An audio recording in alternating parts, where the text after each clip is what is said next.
అర్పించుటలో ఒక సిద్ధపాటు అనేది ఉంది. వాళ్ళు అప్పటికప్పుడు ఏదో ఇది చేయలేదు. దేవుడు ముందుగానే పవిత్రమైనటువంటి జంతువులు ఇచ్చేది. ముందుగానే ఏది 1 సంవత్సరం ముందే అర్పించారు. ఏంటి అవి లోపలికి వెళ్ళక మునిపే 7 జంతువులను ఇచ్చాడు దేవుడు, పవిత్ర జంతువులు ప్రత్యేకంగా. ఎందుకు ఇచ్చాడు? పవిత్ర జంతువులు ఎందుకు ఇచ్చాడు దేవుడు? ప్రతి ఆదివారం నాన్ వెజ్ కోసుకోవడాక కాదు. అప్పటికి నాన్ వెజ్జే లేదనుకోండి, వాళ్ళకి ఆ పర్మిషన్ లేదు, మామూలు చెప్తున్నాను. మరి ఎందుకు ఇచ్చాడు?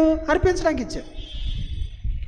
సో ఇది అర్పించడానికి అనేటువంటి అవగాహన చేతనే వాటిని జాగ్రత్తగా పెంచుంటారు వీళ్ళు.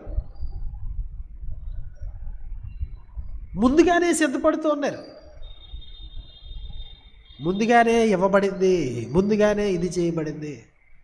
సో ఎందుకు ముందు నుంచి కృతజ్ఞతార్పణ పండుగ కోసం ఇవన్నీ మనం ఇది చేస్తున్నాం? మనం ప్రాక్టీస్ చేయడానికి ముందుగానే. సో ఇది ప్రాముఖ్యమైనది. అంత మాత్రం కాదు, వాళ్ళు బలిపీఠము కట్టబడింది. గమనించాలి, దేవుడు పశువుల్ని పక్షుల్ని ఇచ్చాడు, కానీ బలిపీఠాన్ని ఆయన కట్టలేదు. ఎవరు కట్టారు? నోవా కట్టాలి.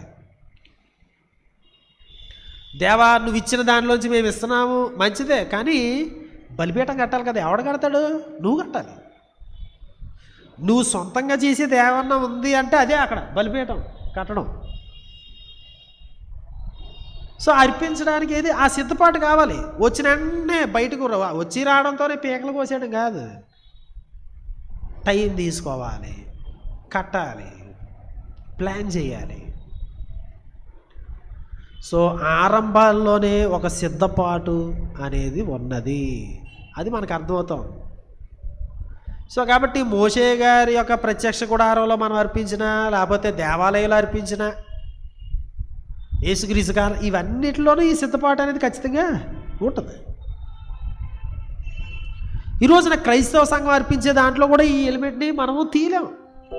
సిద్ధపాటు అనేది ఉండాలి.